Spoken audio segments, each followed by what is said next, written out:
ng nagmamahal sa Diyos, pumalakpak. Amen. Mas malakas sa palakpak po para sa Diyos. Glorify your Lord. We thank you, Lord. We thank you, Lord God. Hallelujah. Tuwing Sunday po, ito po yung panahon para ika nga, to feast on His Word. Yung mga panahon po ng Bible study, yun yung panahon para mag-aral talaga ng salita ng Diyos, no? Malaliman. Pero po, pagka Sunday service po, ang gagawin natin, magsaya sa presensya ng Diyos, no? At magsaya sa hinanda ng Panginoon sa oras na to. So, handa na po bang kumain ng bawat isa?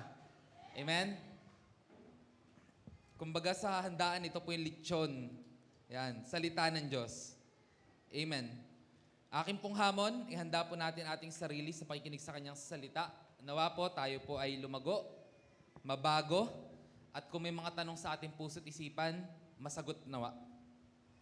Sapagkat sa linggo pong ito, tutuloy po natin yung series natin, no, na bagong buhay kay Kristo. At ngayong pong linggo, talakayin po natin yung part 2 nung what's next after salvation. Ano nga po yung first 3 na S? After salvation comes sanctification. Pangalawa po, service. Pangatlo is solidification. I-share ko po sa inyo ngayon yung pang-apat. And deserve po niya ng isang buong preaching kasi po marami pong question regarding this. Ating po pag-aaralan actually, ang pinalagay ko lang sa title is What's Next After Salvation kasi yung alternate title niya na gusto kong i-share sa inyo ngayon, medyo controversial. Parang ayoko siyang makita sa online. Ito po yun, ating pag-aaralan. We are saved to suffer. Ready na ba? Nandiyan na ba? Saved to suffer. Medyo mahirap yung pastor, no?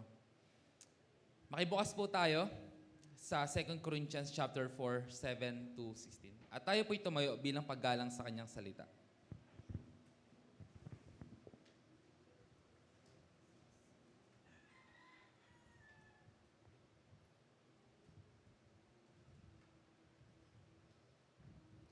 (7 to 16). Yan. So, what's next after salvation? Part 2. No? Ay, Ephesians yan. Parang ibang link yata to. Nag-send ako sa JCOD Technical. So, 2 Corinthians chapter 4, 7 to 16. Nandiyan na po ba tayo? Amen? Amen. Amen. Sabi po rito, ngunit kaming pinagkalooban ng kayamanang espiritual na ito ay tulad sa mga palayok na gawa sa putik upang ipakilala na ang dakilang kapangyarihang ito ay sa Diyos at hindi sa amin. Kabi-kabilaan ang pagpapahirap sa amin, ngunit hindi kami nalulupig. Kung minsay nababagabag, ngunit hindi kami nawawalan ng pag-asa. Inuusig kami, ngunit hindi kami pinapabayaan. Napapatumba kami, ngunit hindi lubusang nilulugmok. Lagi naming taglay sa aming katawan ang kamatayan ni Jesus upang sa pamagitan ng aming katawan ay mahayag ang kanyang buhay.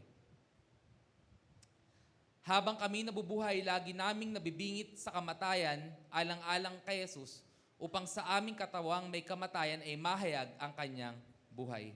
Hanggang verse 11 lang pala tayo. So 7 to 11. Sa English po, gusto ko rin po sa inyong basahin.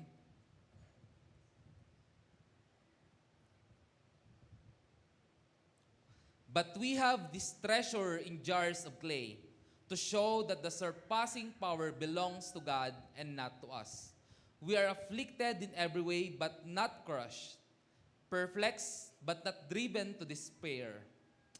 Pag sinabi po perplexed, yung po'y nagugulumihanan, ginugulo, but not in despair. Persecuted but not forsaken, struck down but not destroyed. Always carrying in the body the death of Jesus so that the life of Jesus also may be manifested in our bodies.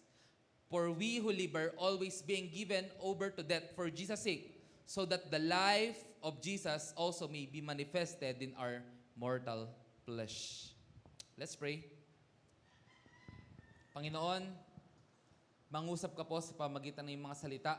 May your word drive us towards maturity. And may your words become comfort for us, Lord God. Nawa masagot ang mga tanong sa aming isipan, magkaroon ng kapayapaan sa aming mga puso, at higit na lalo, kami, Panginoon, ay magkaroon ng higit na pananampalataya sa iyo.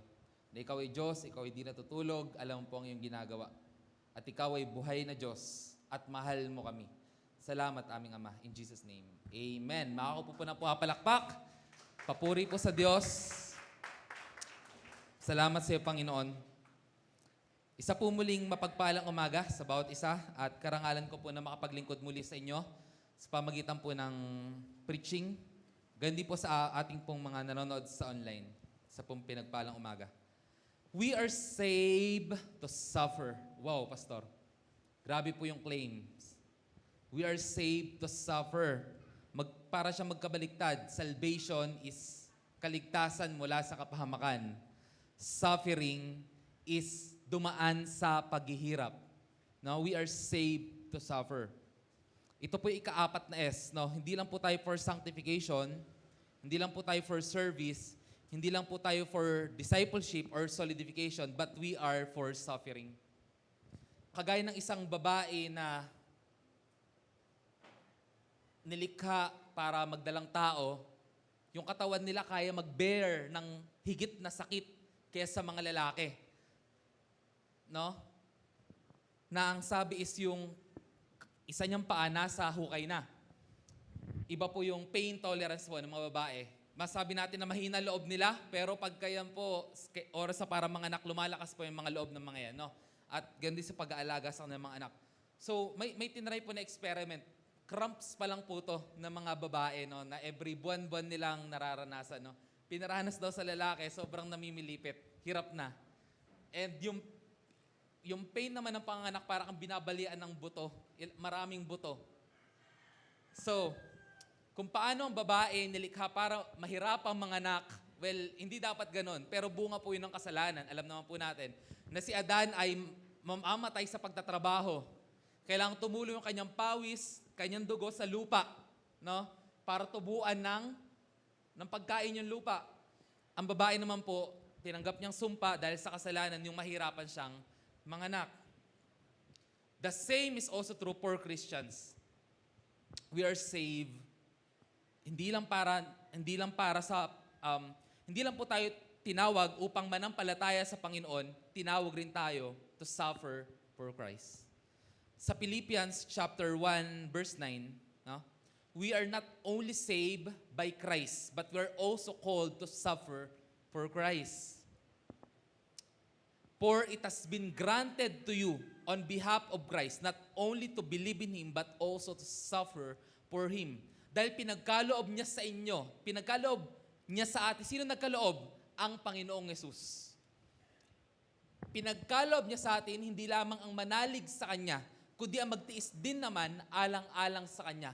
Sapagkat kung tayo'y nagdurusa, kung tayo'y nagtitiis kasama ng Panginoong Yesus, tayo rin po ay makakasama sa Kanyang kagalakan. So this is the mark of a true Christian na willing mag-suffer. Sa Matthew chapter 16, 24 to 25, sino man, whoever wants to be my disciple must deny themselves. Yung mga gusto niyang gawin, hindi na niya gagawin. No? Maybe yung pangarap niya, desires and goals niya, isasantabi niya. Must deny themselves, take up their cross, and follow me. For whoever wants to save their life will lose it. Sino mang nagnais na maligtas will lose it, no? Wants to save their life. But whoever loses their life, for me, will find it. Sino mang nawala yung kanyang buhay, paalang-alang sa Panginoong Hesus, siya yung makakatagpo. Ito po yung call ng discipleship. And para po maging isang disciple ng Panginoon, hindi po madali. You will deny yourself, pick up your cross daily, then we can follow Jesus Christ. We are not only saved by Christ, but we are also called to suffer for Christ. Tignan po natin isang halimbawa. Actually, dito po tayo iikot sa istorya po ni Abraham. Buksan din po natin ating Bible sa Genesis chapter 22.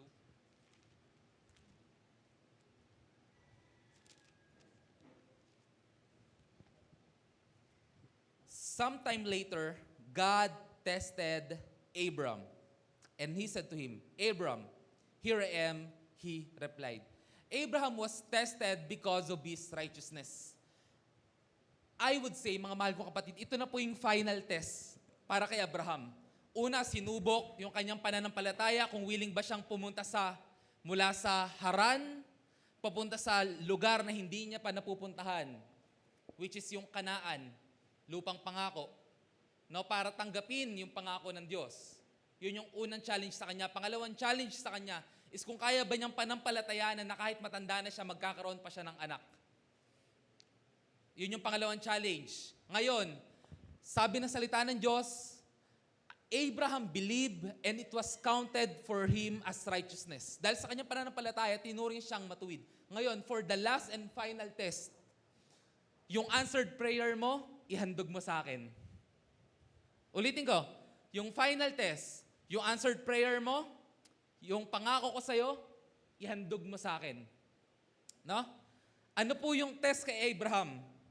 May kita na sa verse 2. Then God said, take your son. May emphasis. May emphasis dito. Your one and only son, Isaac. Ulitin ko. Then God said, take your son, your one and only son, Isaac. Malinaw. Nang hinihingi ng Panginoon upang ihandog ay yung kanyang covenant child. Hindi po yung anak sa labas na si Ishmael. Ang hinihingi niya, in-emphasize na your one and only son, whom you love. Pag sinabi po palang Isaac, ito po yung God made me laugh or joy of God, no? Whom you love. And go to the region of Moriah, sacrifice him there as a burnt offering on one of the mountains I will tell you about. No? So ito po yung challenge sa kanya. Yung answered prayer mo, yung covenant child mo, dadali mo sa bundok ng Moriah, ihandog mo sa akin. Ito po yung final test kay Abraham. At makikita natin yung mga latter part niya, tungkol na po sa pagkamatay ni Sarah, of course, pagkamatay ni Abraham, at buhay na po ni Isaac. I would say, ito na po yung final test para kay Abraham. At si Abraham, hindi lang po siya basta-basta tinest ng mahirap na testing. Tinest po siya dahil siya'y matuwid. Amen po ba? So, Abraham was tested because of his righteousness. So, he was made righteous to suffer. Kasi kung hindi siya sumusunod sa Diyos, hindi niya pagdaraanan tong gantong klaseng testing. Tama po ba? No? So, pag-usapan natin regarding kay Abram. Si Abram po ay familiar na po sa gantong klaseng pamamalakad. Dahil siya po yung nagstay ng ilang taon sa Kanaan, alam niya po yung gawain ng mga Gentiles na hinahandog talaga nila yung mga anak nila sa kanilang mga Diyos-Diyosan. No?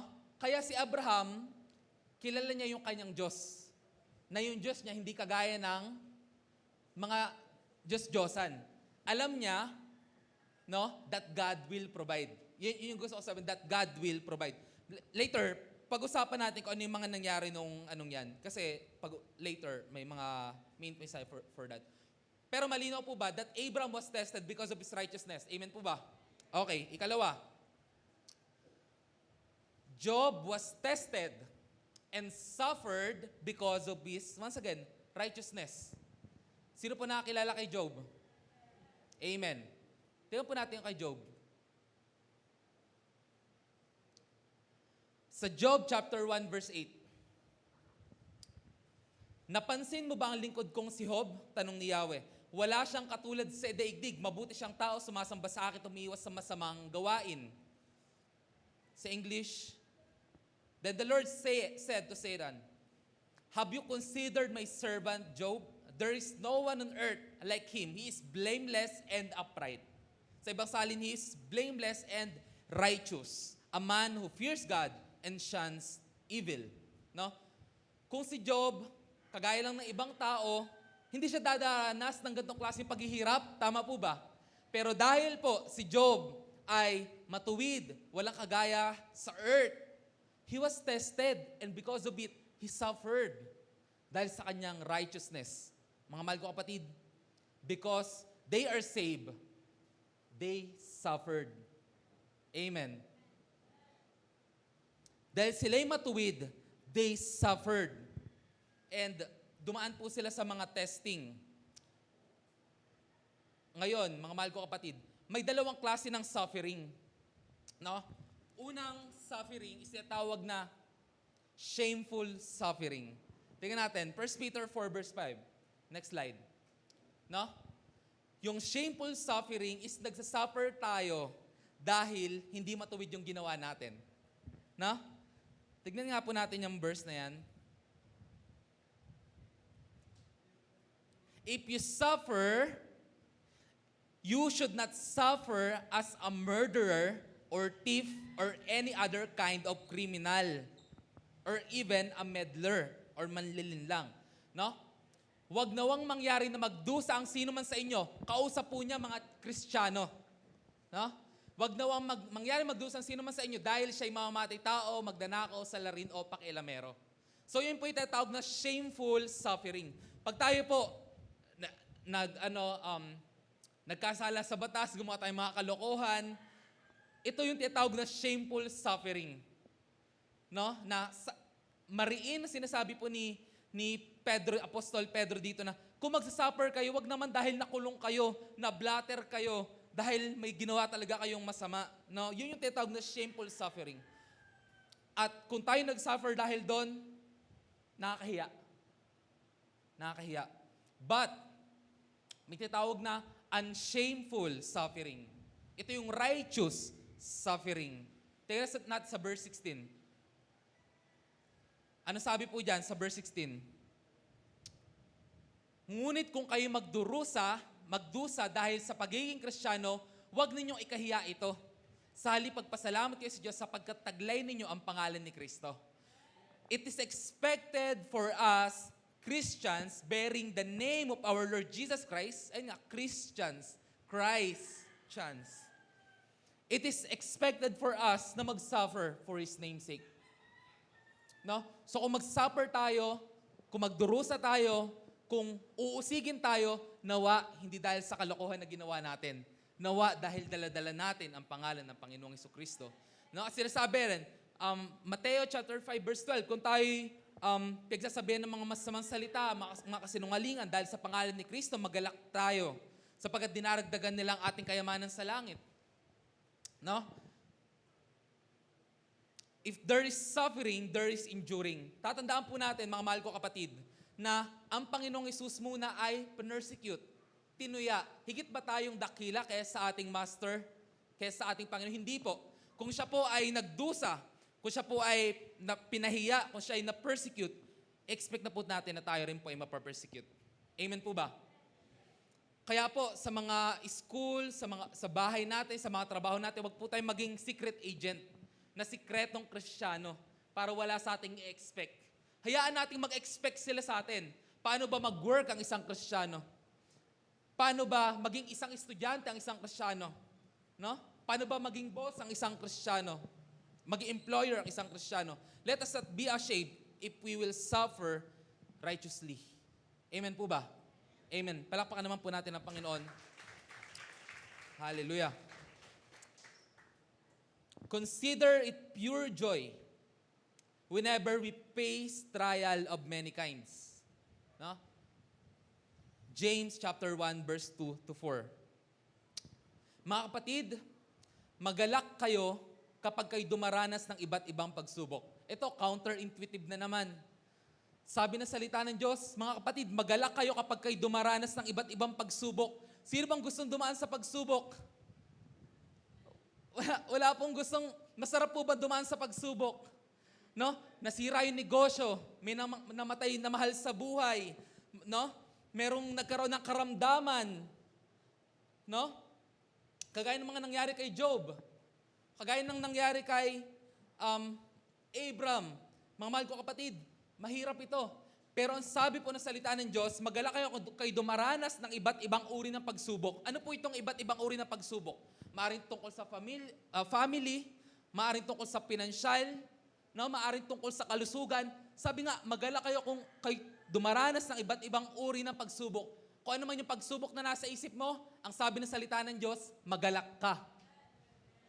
Consider it pure joy whenever we face trial of many kinds. Why? Tingnan natin. 1 Peter chapter 1, I believe verse 10 or verse 7. Tingnan natin please. Consider it pure joy because, tingnan natin sa 7. Yan. Ito. 6. Tingnan na 6. Ito'y dapat nyong ikagalak kahit na maaari magdanas muna kayo ng iba't ibang pagsubok sa loob ng maikling panahon. Ang ginto, bagamat nasira, pinapadaan sa apoy upang malaman kung gaano kadalisay. Gayon din naman ang inyong pananampalataya na higit pang malaga kaysa ginto ay sinusubok upang malaman kung ito'y talagang tapat. Sa gayon kayo papupurihan, dadakilain at pararangalan sa araw na mahayag si Jesucristo. Mga mahal kong kapatid, consider it pure joy whenever we face trial of many kinds because God is forging pure gold in our hearts. Amen. Consider it pure joy sapagkat ang Panginoon ay bubuo ng pure gold sa ating mga puso. Walang iba kundi ang ating pananampalataya. No? Na ang sabi, yung pananampalataya natin higit pa na mahalaga kaysa dalisay na ginto. Alam niyo po ba ang currency ng langit? Ang currency po ng langit, pananampalataya. Amen. Kung gusto po natin tumanggap ng treasures of heaven, ng promises of God, ang iyong currency, ang kailangan meron ka pananampalataya. No? Because Hebrew chapter 11 verse 1, without faith, it is impossible to please God. Sino mang lumalapit sa Diyos, kailangan maniwalang may Diyos. Kailangan mo ng pananampalataya upang makinabang sa Kanyang salita. Alam niyo po ang pangako ng salita ng Diyos, kung hindi 100,000, kung hindi 10,000, libo-libo. Ngunit paano tayo makikinabang rito? Walang iba kundi sa pamagitan ng pananampalataya. Amen po ba? Palakpakan po natin ang Panginoon.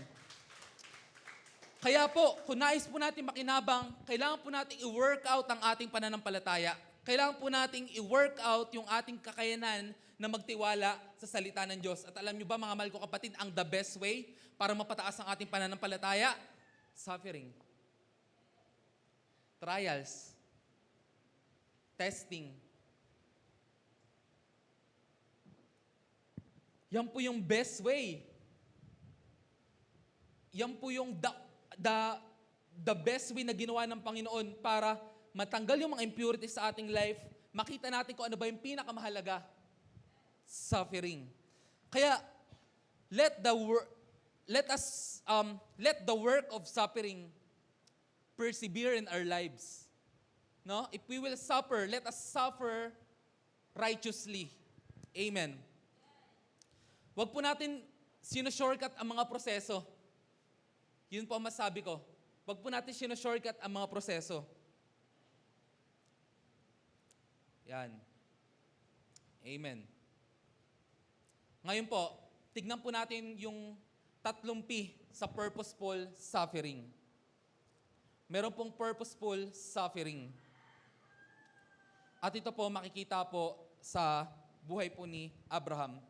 Buksan po natin muli yung Genesis chapter 22. Unang purpose po ng suffering. Genesis chapter 22 ito. Ayan. This is for your promotion. Tingnan mo natin please sa slide. Unang purpose ng suffering, this is for your promotion. Pastor, magsasuffer ako, idadaan ako sa test para i-promote ako? Para dalhin ako sa next level? Opo, mga mahal ko kapatid. Because if God will promote you, He will test you. No? Bago ka i-promote ng Panginoon, hayaan ka muna niyang dumaan sa suffering. Kasi yung promotion is para sa'yo. Ngayon, yung character mo ba kaya dalhin yung promotion na yon? Ulitin ko, yung character mo ba kaya dalhin yung promotion na yon? If hindi kayang dalhin ng character mo yung promotion na yun, yung weight ng promotion na yun, responsibility na yun, baka ka masira. No, sa bigat ng promotion. Kaya ang gagawin ng Panginoon, ginagawa kanyang ready para sa next role na yon. Maybe na-ready ka niya sa next level na yun ng life mo. So you will need to go through sa suffering. You will need to go through sa testing. No? Because through this test, yung pag-alay ni Isaac, through this test, God established His covenant to Abraham and Isaac. Tignan po natin, Genesis chapter 22, 15 to 18.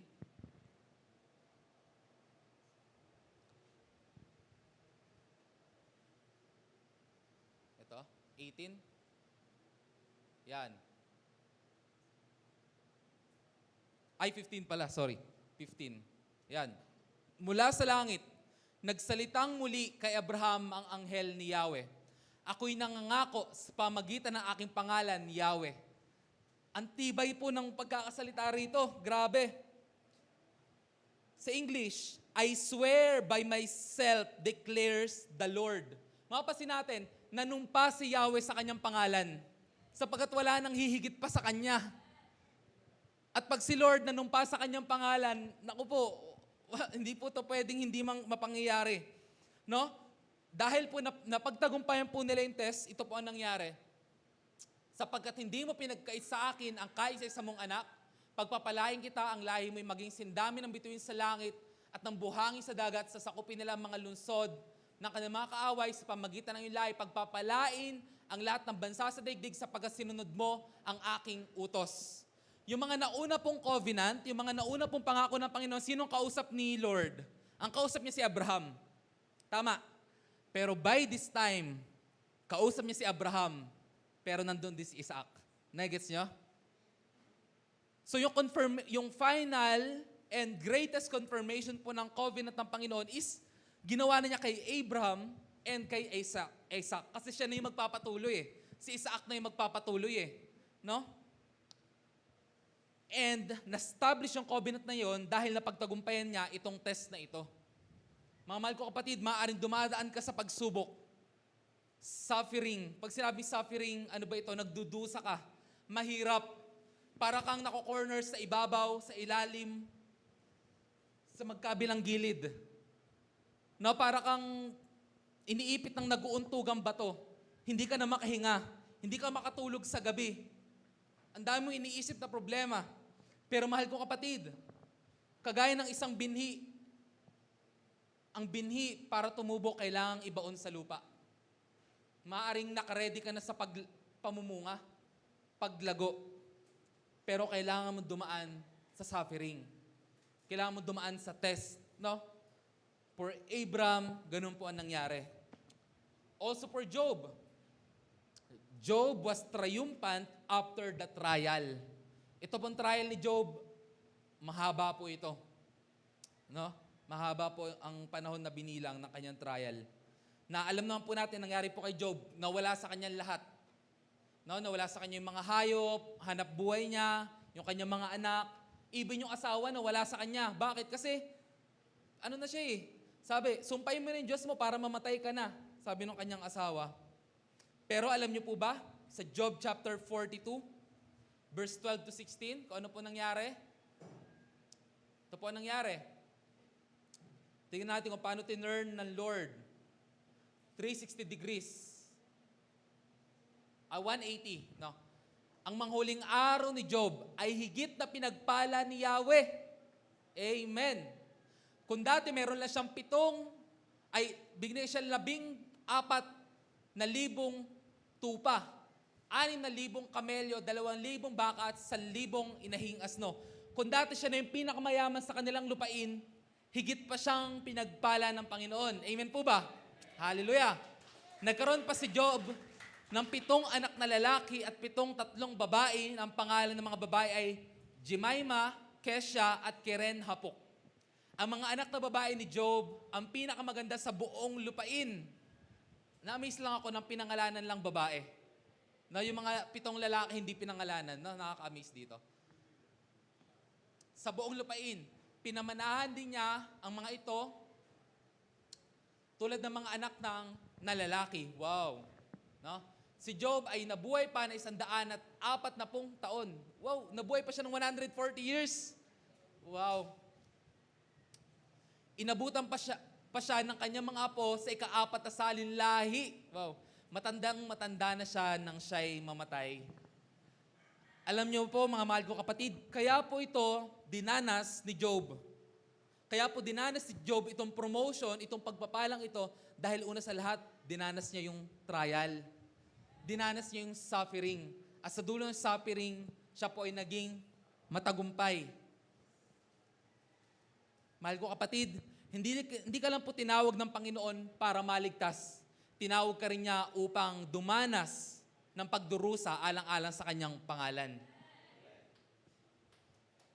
We are also saved to suffer. Yan po ang una. This is for promotion. Sinong ready sa suffering for promotion? Mahirap po ito. Pero maasahan po natin sa dulo, kagaya po ng isang mabuting ama sa kanyang mga anak. Hinahayaan niya dumaan sa mga trial and testing.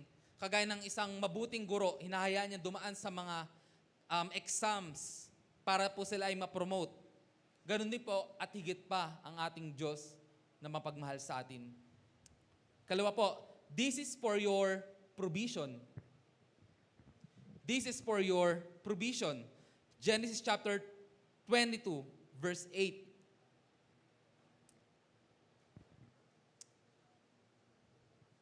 Before ko po ito itakel, gusto ko po sa inyo ipakita yung faith na meron si Abraham. Buksan nga po natin yung Genesis chapter 22. Punta po tayo dun sa verse 3 onwards. Yan, verse 3.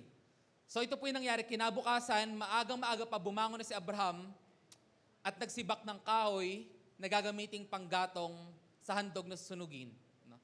Inenda niya ang asno at umalis kasama si Isaac at ang 2 alipin lalaki papunta sa lugar na sinasabi ng Diyos sa kanya. Saan nga po yung lugar?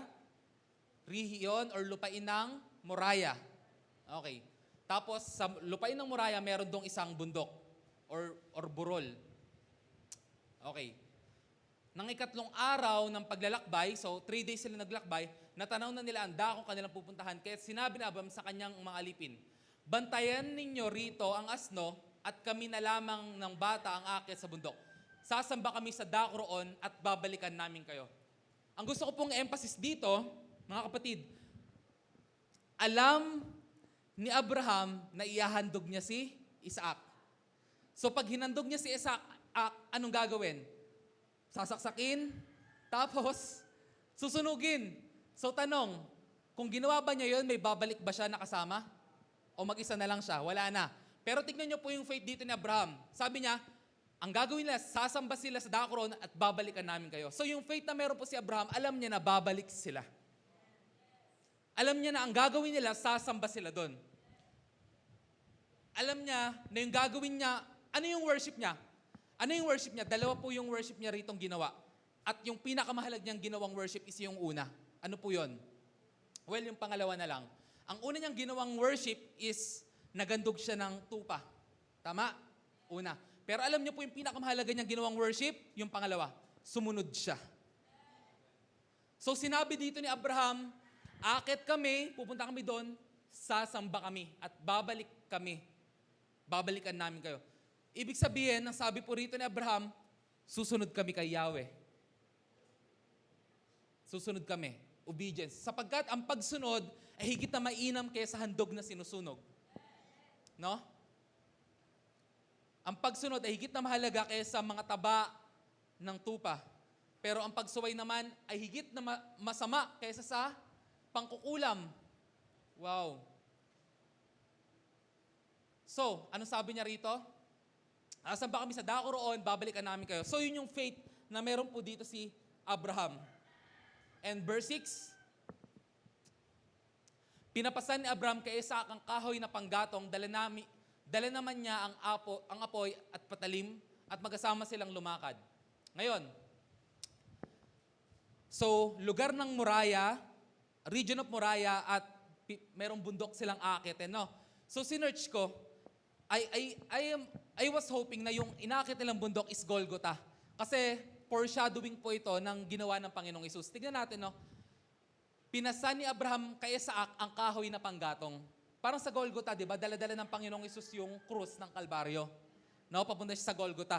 Ngayon, sinearch ko, ano po ba itong Moriah? Hindi po ito Golgotha. Ito pong Moriah is yung mismong Jerusalem, kung saan tinayo yung first temple. No? May kita po yan, I believe, 2 Chronicles chapter 13 verse 1 or 1 Chronicles chapter 13 verse 1, no? Na tinayo yung first temple sa bundok ng Moriah. Ngayon po, ang nakatayo dyan, mosque ng mga Muslim. Yan po, yung pinakamahalaga, ikalawa sa pinakamahalaga nilang lugar ng pagsamba nila. No? So, ngayon, verse 7, tinawag ni Isaac ang pasin ng ama. Sabi niya, Ama, ano iyon, anak? Tugon naman ni Abraham, meron tayong apoy at panggatong, ngunit nasaan ang tupang ihahandog? Nag-iisip-isip na siguro si Isaac dito. Nasaan ang tupang ihahandog? No? Sumagot si Abraham. Ito yung faith na meron si Abraham. Tingnan natin. Anak, ang Diyos ang magbibigay niyon. Wow. Itong gusto kong sabihin, mga mahal ko kapatid, hindi pa nakikita ni Abraham na magbibigay si Lord ng tupa doon. Kasi wala naman silang dalang tupa. Pero ang pananampalataya niya, kahit hindi niya pa nakikita, tinatanggap na niya. Nagiging panatag na siya. No? Anak, ang Diyos ang magbibigay niyon. Yun po yung faith na meron si Abraham. God Himself will provide the lamb for the burnt offering, my son. And the two of them went on together. Ngayon, gusto ko pong emphasis pa sa inyo muli yung faith po ni Abraham. Buklatin po natin yung Bible natin. Hebrew chapter 11.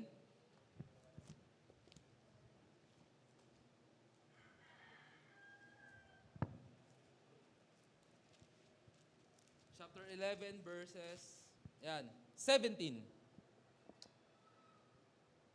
Yan. Ready na po? Amen. Amen. Sana po yung bawat isa po may dala po na kanya-kanya nating Bible.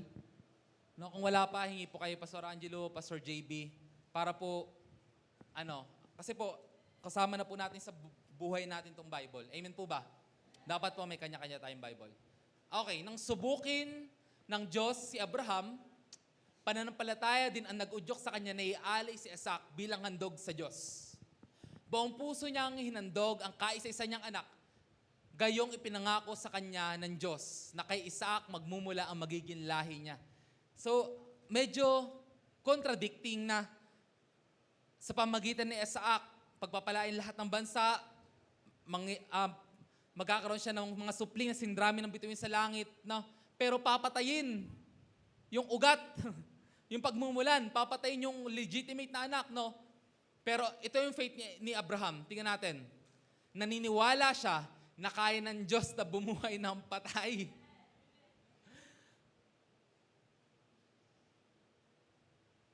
Bakit? Alam niyo po ba, mga mahal ko kapatid, si Isaac nagmula rin sa patay. Bakit? Kaya pa bang magkaanak na 100 taon? Excuse me. Patay na yung bahay bata. Yung sinapupunan ni Sarah. Pero, nagkaroon pa rin ng baby. Ganon din po si Abraham. So, as if, nagmula rin talaga siya sa wala. No? Patay na yung bahay bata. No? Kaya't sa patalinghagang pangusap na ibalik nga sa kanya si Isaac mula sa mga patay. Amen. Yun po yung faith ni Abraham. Hallelujah. Tignan natin, baka meron pa. Hanggang 19 lang. Ayan, hanggang Isaac na lang Amen, amen, amen. Balik po tayo sa ating slide. It's in the trial where we know God more and more. Habang nasa trial po tayo, nagpapakilala si Lord. Amen po ba? Habang nasa trial po tayo, nakikita natin kung ano bang klaseng Diyos yung sinasamba natin. By this time, nakita ni Abraham na si Lord nagpo-provide. Dito niya napangalanan si Yahweh na Yahweh Yireh, the Lord who provides, or the Lord will provide. And yung provision na binigay dito ng Panginoon, hindi lang basta pinansyal, hindi lang basta physical, spiritual ang binigay niyang provision. So it's in the trial where we know ourselves more. Nakikita natin kung sapat na ba yung faith natin, nakikita natin kung ano ba yung kulang, ano ba yung strengths natin. No, it's in the trial. Kaya kailangan natin dumaan sa suffering, kailangan natin mag-endure suffering, kailangan natin kumapit sa salita ng Diyos, kailangan natin magtiwala sa Diyos kahit hindi natin alam yung nangyari. Para ka nilalagay sa pressure cooker pag ikaw po ay nasa suffering. Sobrang haba ng oras, sobrang haba ng segundo. Pero sa oras ng suffering, doon mo mararamdaman ng Diyos. Magpapatotoo po ang mga nakaranas na ito na kausap ko po si Ate Loren nung ang kanyang ina po ay nasa hospital, na kung gaano ka-amazing na nag-provide ng Lord. Nakilala mo ba si Lord bilang provider ng panahon na yon? That God provides. Na yung mga bills, nabayaran na, hindi mo alam kung saan nanggaling. No?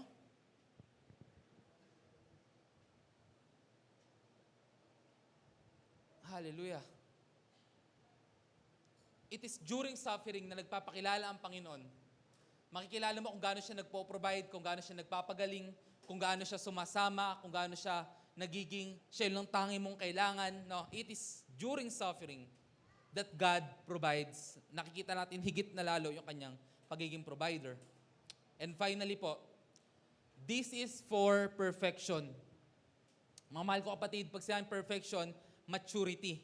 It's in the trial where we grow in faith. So 22 verse 14.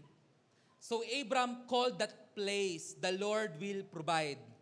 And to this day it is said, on the mountain of the Lord, it will be provided. So nakilala niya ang Panginoon bilang the one who provides.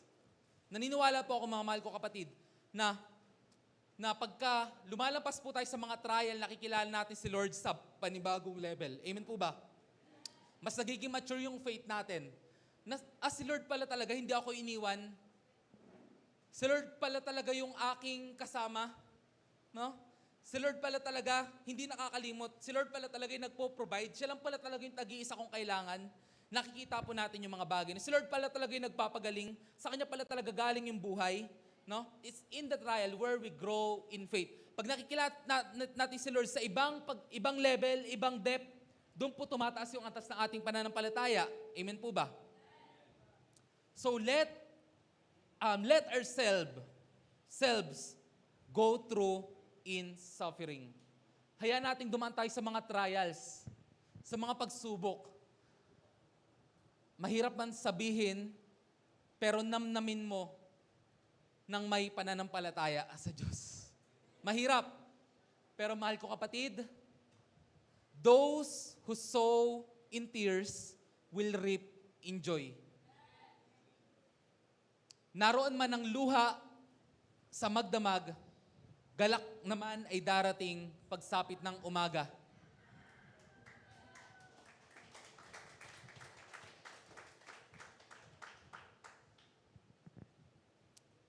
Sa James chapter 1 verse 4, let perseverance finish its work.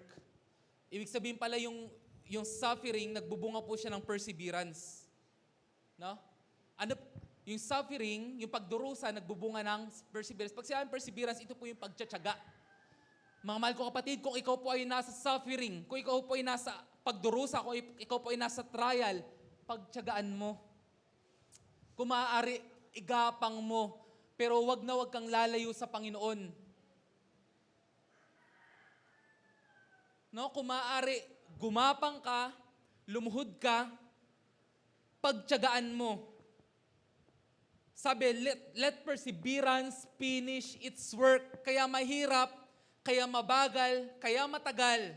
Kaya parang ang kunat, ang hirap makatagos, ang hirap makalampas dahil may tinatapos ang perseverance sa buhay mo. Let the work of perseverance finish its work. Let perseverance finish its work so that we may be mature and complete, not lacking anything. Huwag po natin, bibilisan po yung proseso, huwag po tayo tatalon. Namnamin mo. Pero lumuhod ka. Huwag ka magtatampo sa Diyos. Tiisin mo. Tumingin ka sa Diyos. He is the author and finisher of our faith. We glory in our sufferings. Tingnan natin, Romans 5. 1-5. Lang po, inom lang po.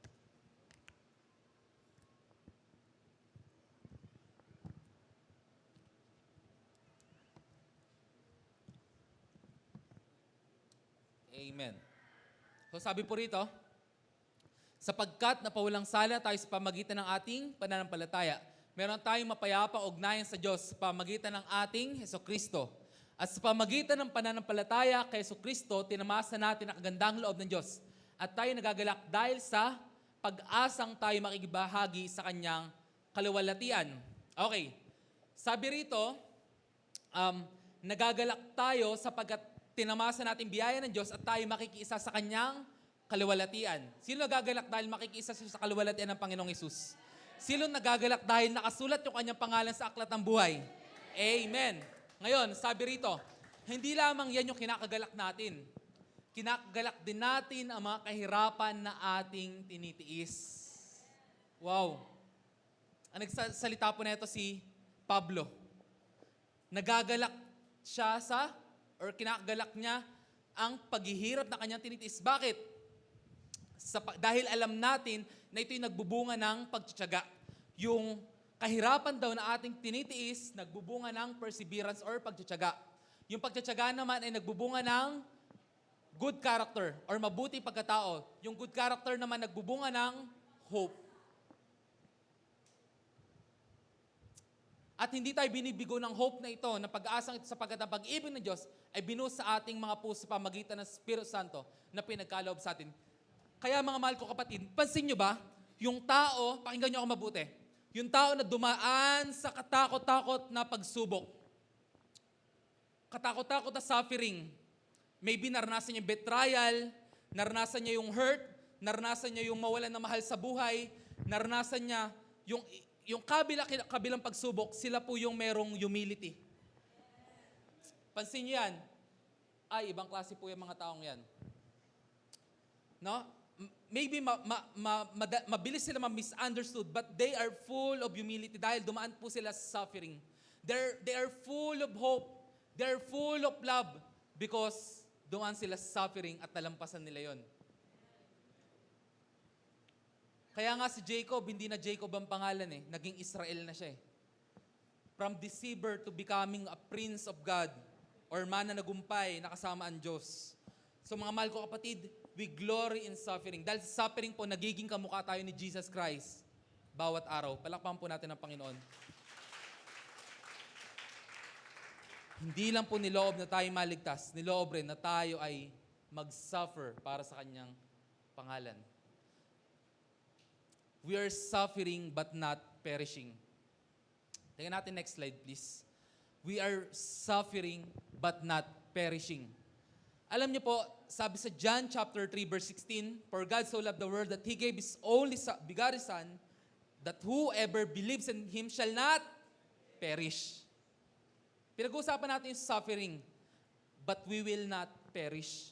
Nilikha tayo for suffering, or tinawag rin tayo na makisuffering, but we are not for perishing. Ano po pinakaiba ng suffering sa perishing? Pag sinabing suffering, ito po yung pagdurusa. Pag sinabing perishing, ito po yung kapahamakan. Malinaw po ba? Pag sinabing suffering, ito po yung pagdurusa. No, ito yung trials, ito yung paghihirap. Pero pag sinabing perishing, ito yung kapahamakan. Mahal ko kapatid, ikaw man ay dumaranas ng paghihirap. Ikaw man ay dumadanas ng pagdurusa dahil sumusunod ka sa Panginoon. Dahil nanatili ka sa Panginoon. Pero ikaw ay hindi daranas ng pagkawasak. Ikaw ay hindi daranas ng kapahamakan. Amen. We may be made for suffering but not perishing. Sabi rito, we are hard pressed on every side. Sabi dito ni Pablo, saan man kami pumuntang lugar, kagaya kami lagi kami winawasak. we are present every side, pero hindi kami nawawasak. We are not crushed. No? Kagaya silang diamante. No? Na yung pressure nasa lahat ng dako, pero hindi sila na pupulbos. Amen. Perplexed but not in despair. No?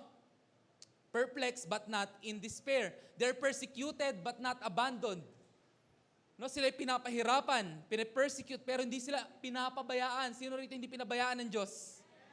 Wow. Kahit napapersecute sila, hindi sila pinabayaan.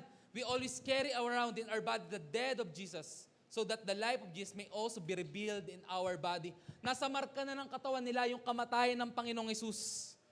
Upang sa pamagitan ng kanilang katawan, mahayag ang kaliwalatian ng Panginoong Hesus. Palakpakan po natin ang Panginoon. Hallelujah. Because ang suffering, mga mahal ko kapatid, ay dito lang sa mundong ito. Pagdating po natin sa langit, sabi po sa Revelation, papawiin niya ang luha. Papawiin niya ang kalungkutan. Papalitan niya lahat ng bago. He will make all things new. Yung suffering dito lang po yan sa lupa. May hangganan lang po ang suffering. May hangganan lang po ang bagyo sa ating buhay. At yung nalalabing eternity ng ating buhay, kaligayahan sa piling ng Panginoon. Kaya po itong mga apostol, sabi niya, we may be suffering, pero hindi kami perishing, hindi kami nawawasak, hindi kami pinapabayaan. No? Dala-dala namin sa aming katawan yung marka ng Panginoong Yesus. Handa kaming mamatay anytime. Handa na yung suffering sa aming katawan. Kasi hanggang katawan lang namin kayang itouch. Hanggang sa katawang lupa lang kami kayang itouch ng suffering. Amen. Pagdating sa dako paroon, hindi untouchable na kami sa suffering. And finally, we may be in the valley of death, but we are never alone. Hallelujah. Even though I walk through the darkest valley. Pag sinabi pong valley, ito po yung talampas. Pag sinabi pong talampas, ito po yung nasa pagitan ng mga bundok. Ito po yung mga bangin. Kailangan mo dumaan sa talampas bago ka makaabot sa peak or sa summit. Kailangan mo dumaan sa talampas. Ito po yung pinakadelikadong part ng pag-akyat ng bundok. No? Ito po, sa Mount Everest yung tinatawag na death zone. Ito yung mga talampas. Pero ang sabi rito ni Haring David sa kanyang awit, kahit ako'y lumalakad, sa talampas or sa bangin, madilim na bangin, wala kang katatakutan sapagkat kasama kita. Amen. I will fear no evil, for you are with me. Kapatid, kung ikaw man ay dumaranas sa pagsubok, dumaranas ng kahirapan,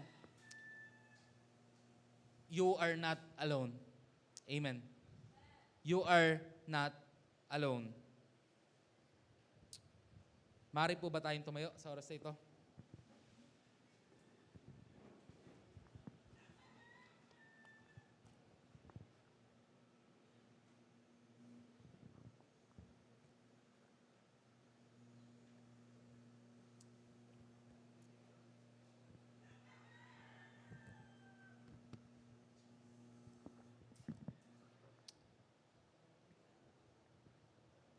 Maaari po ba tayong pumikit? Kapatid, ikaw ba ay dumaraan sa pagsubok? Dumaraan ka ba sa madilim na bangin? Nasa lugar ka ba ngayon na piling mo mag-isa ka? Piling mo hindi ka nauunawaan?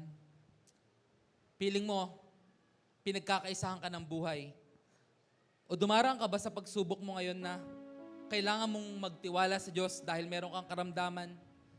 Nakakaranas ka ng pagkukulang sa pinansyal, or nakakaranas ka ng problema sa iyong kalusugan o sa iyong pamilya? Kapatid, kung ikaw ay nagdurusa dahil ikaw ay isang Kristiyano, pinagpala ka ng Diyos. Kapatid, kung ikaw ay nagdurusa dahil sumusunod ka sa Diyos, pinagpala ka ng Diyos.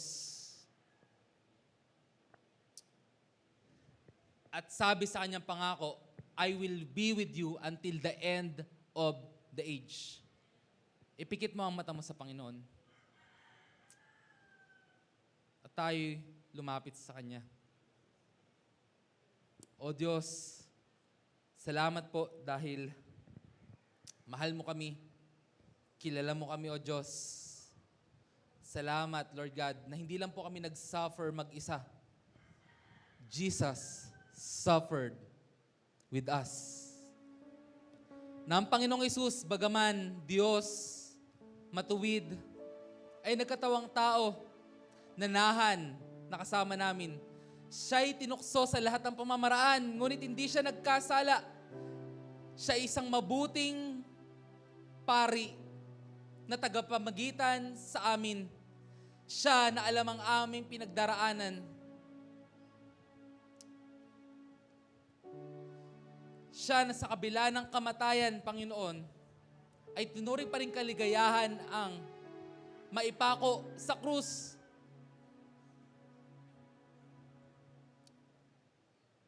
Kaya, O Lord God, it will be our joy to suffer for your name's sake.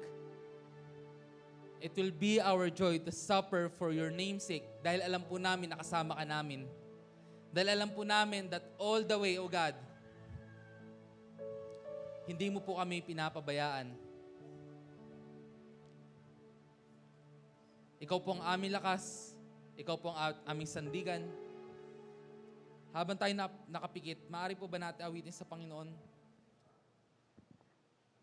Ligtas sa kanyang piling. Kailan may layo, ikaw ang kaligtasan ko. Binabalot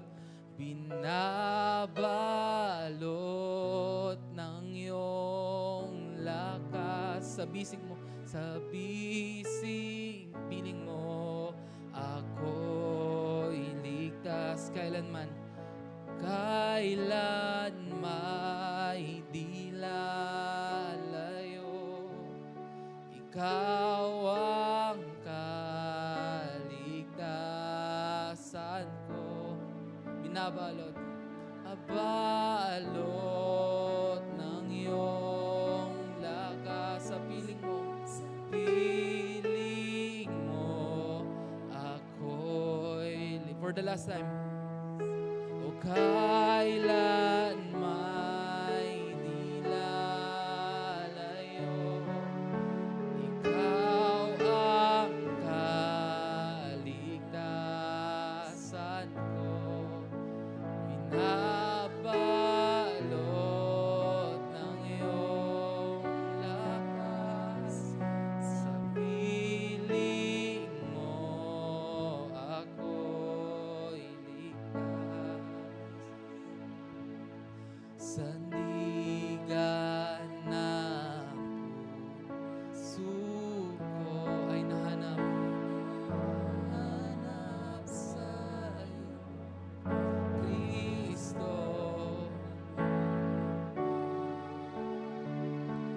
Sandangan ko, sandigan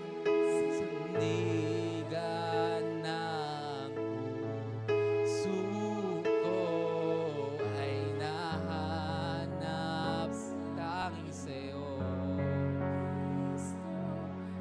Kailangan ko, dungan ko, sandigan ng puso ko ay nahanap sa'yo, Kristo. Ikaw lamang, Panginoong Jesucristo. Dungan ko, kailan pa man, kailan pa man, kailan pa man.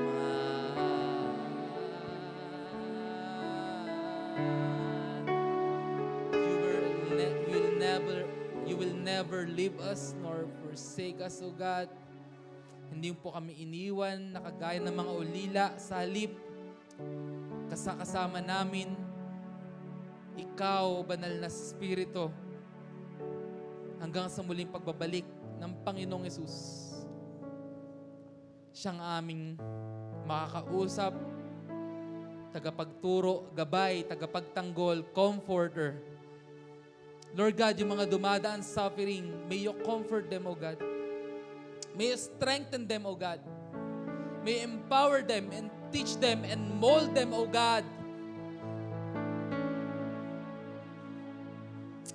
May our soul rest in you, O God, na ikaw lamang po ang aming tanging kailangan. Na ikaw lamang po nag-iis sa aming buhay, Panginoon. Na ikaw lamang, walang iba na hiwalay sa iyo, wala kaming magagawa. Na hiwalay sa iyo, Panginoon. Hindi namin pwedeng mahakbang ang aming mga paa, Panginoon, na hiwalay sa iyo. Na hindi po namin kaya huminga. Na hiwalay sa iyo, hindi po kami makakapamunga. Panginoon, tiyak at alam ng aking kaluluwa na ikaw lamang ang kailangan ko. Oo, sumisigaw ang aking spirito sa presensya ng kanyang Panginoon. Sa ikabuturan ng aking puso, ikaw ang sinisigaw. Sapagkat ang aking buhay at hininga ay nagmula sa iyo, Panginoon. Tiyak ng aking spirito, alam ng aking kaluluwa ang kanyang patutunguhan, kanyang nais puntahan ay kung nasaan ka, Panginoon.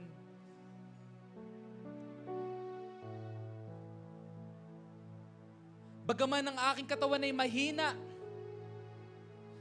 ang iyong gawa ay pilit na tinutuligsa, ang aking nais pa rin ay sumunod sa iyo. Kaya kahabagan mo, Panginoon, ang katawang itong may kabulukan, ang labing ito na mapanlin lang,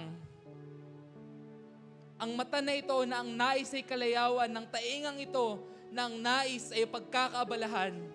Panginoon, ang tunay na ako ay ang spirito na ibinigay mo sa akin.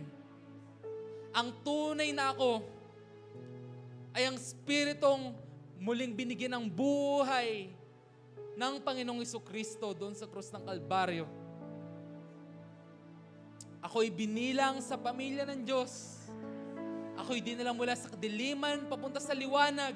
Ako'y ginawang higit pa sa mga mananagumpay dahil sa Kanya na nagmamahal sa akin. Kaya, Panginoon,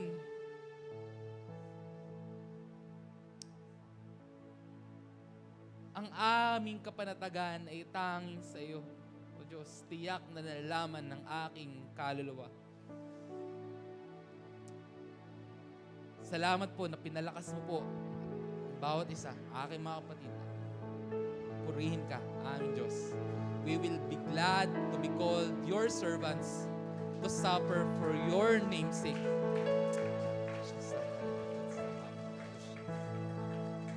Hallelujah. In Jesus' name, amen. Nakakaupo po lahat. Papuri sa Panginoon. Thank you, Lord. We love you, Lord. Hallelujah.